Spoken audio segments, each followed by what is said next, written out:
Feminism is a device to manipulate women, and is not primarily concerned with men except to use men as a tool, as someone to blame, as the other, the equivalent of a big bad bogeyman. Women like to think that feminism was started by brave, inspirational women marching through the streets. But feminism didn't begin there. It began here. And although it might appear that feminism started in the 1960s, as we'll see, feminism actually started 20 years before this. What was happening in the 1960s was not the start of feminism, but rather the start of a version of feminism that was solely concerned with abusing men.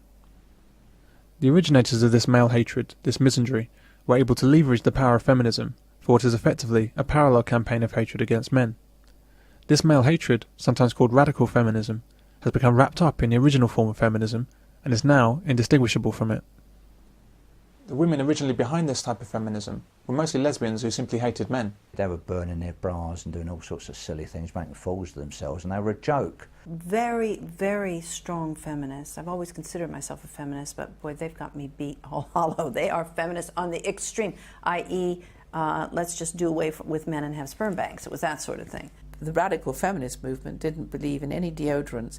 I mean, it was just very fascist. Any deodorants, any makeup, any clothes. I mean, everybody wore boiler suits and mouse suits and looked dank and depressing.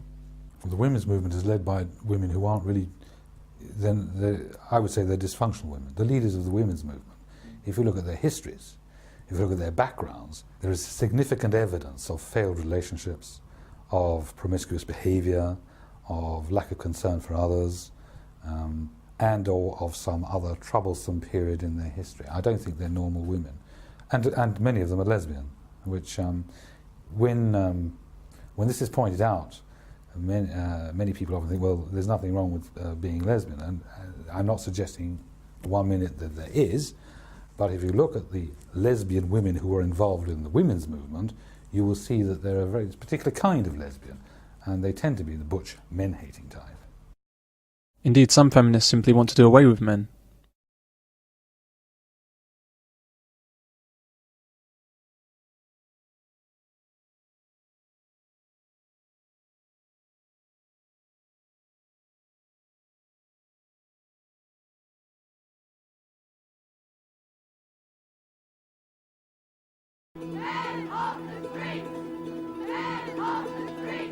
Regarding the feminist movement, what does the slogan "make the personal political" mean? To me, well, that I always hated that slogan. What it really means is you take your personal damage. And one of the things was very obvious in those very early days of the women's movement, how many of the radical women leaders of the movement themselves had really disturbed backgrounds and were very, very violent. And then you make that political. So if my dad's a shit, all men are shits. If you say that, you can do almost anything you like. You could go from the personal and make it political. So what happened is a sufficient group of women got together to complain bitterly, because you have to remember the beginning of the feminist movement was a Marxist movement. It was women in the left of the politics in Britain who decided that they had had enough of working with men on the left and were going to have their own, in quotes, movement. So our feminist movement never grew from a grassroots of the working class women that they were always talking about. There weren't any working class women. It was actually academics, university lecturers, young women students was the beginning of the women's movement. Over the 12 years that I was running the refuge, if I went to speak, there was screaming feminists outside. I tried to publish a book called Prone to Violence. We finally did get it published, but I had to have a police escort all around England, and there were death threats and bomb threats. And the final moment came for me after struggling for all those years, when the bomb disposal unit came to my house, because there was a suspect package, and said everything that came to me had to go to them first, because they were concerned about my safety and the safety of my family. And that's when I left England and went into exile for something like 15 years. Later on, in an effort to be taken more seriously, these virulent women went underground and toned down their public message. But their feelings towards men remained the same.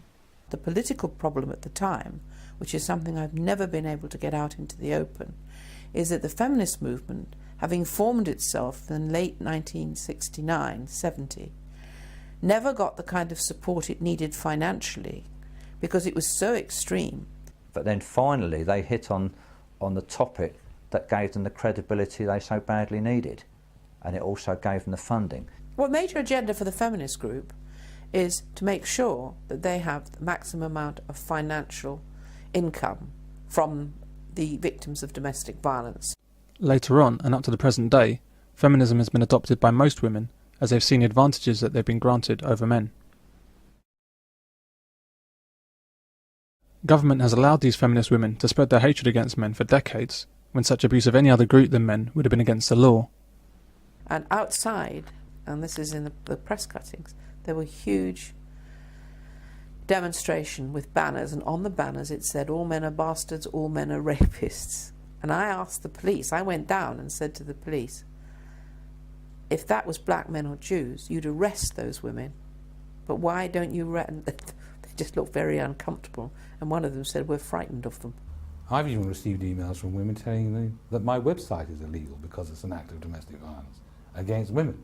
You cannot complain against women without them feeling that they have a right to abuse you, to threaten you, to intimidate you. And when it comes to the mainstream media, newspapers or whatever, they won't receive a few emails. They'll receive thousands of emails, thousands of letters orchestrated by the feminist lobby, which you must remember is extremely well funded. And so the women are goaded into believing that they are being abused by the male population. Government has turned a blind eye to their activities because it helped to further its own ends by turning women against men. Feminism as we know it was truly created during the Second World War. Women were forced into the workplace by the demands of war in far greater numbers than ever before in history. In the arms factories, men and women worked long hours to fill the gaps in British defences. Men who were excluded from combat duties still carried the greater burden of production, but women had to take part as well. Changed women's lives forever, with many of them learning new skills such as driving bombs or moving tiny replica arrows around giant walls, using only stepladders and their natural sense of But at the end of the conflict, the surviving men came back from the front. Those that still had their limbs intact and who had managed to retain their sanity went straight back to work. Women gratefully left the factories and went back home. Business and government didn't like this one little bit. They'd had their eyes open to the potential of women as workers alongside men and wanted them out of the home and back into the workplace. It was this desire, primarily motivated by greed, which started the quest to persuade women to work. Feminism was born. Feminism is about exploiting a new market, women. A better word for feminism would be put women to workism. This far more accurately describes the true nature and purpose of feminism. But the difficulty faced by business and government in putting women to work is simple to understand. Why should they? Why would any privileged group shrug off the luxury of not needing to work and willingly take up jobs when there's no benefit to them doing so? It's equivalent to persuading the Queen to trade in Buckingham Palace for a job in the local laundrette by telling her that she's oppressed by not having a proper job. The fact is, no government could ever make women go to work against their will. She's got a man working for her, she's living quite comfortably, she's looking after her children, her husband and her home. What would she do with the kids if she was working? Why would she want to be apart from them? So instead of even attempting to force women into work, government and business use the pathologically selfish psychology of women to make women choose to go to work for themselves. This is not to say that women had easy lives before feminism, but what is true is that women's lives were more focused on the needs of their families, whereas now women are forced to be more focused on their 9-to-5 jobs. The most difficult task, and what should have been impossible, was how could mothers be persuaded to abandon their own children to childcare whilst they went to work? It would seem like an impossible task, but the establishment was fortunate enough to have two powerful weapons to use against us all: the selfishness of women and the stupidity of women. I thought of several ways to describe the behaviour of women with regard to feminism, but I was forced to settle on stupid under the sheer weight of evidence. The true irony for women, so consumed with self-interest, is that feminism is not about setting women free, it's about enslaving them. Women would have been far better served by rejecting every notion of feminism. If they'd done so, they'd be leading lives of much greater freedom than they do today.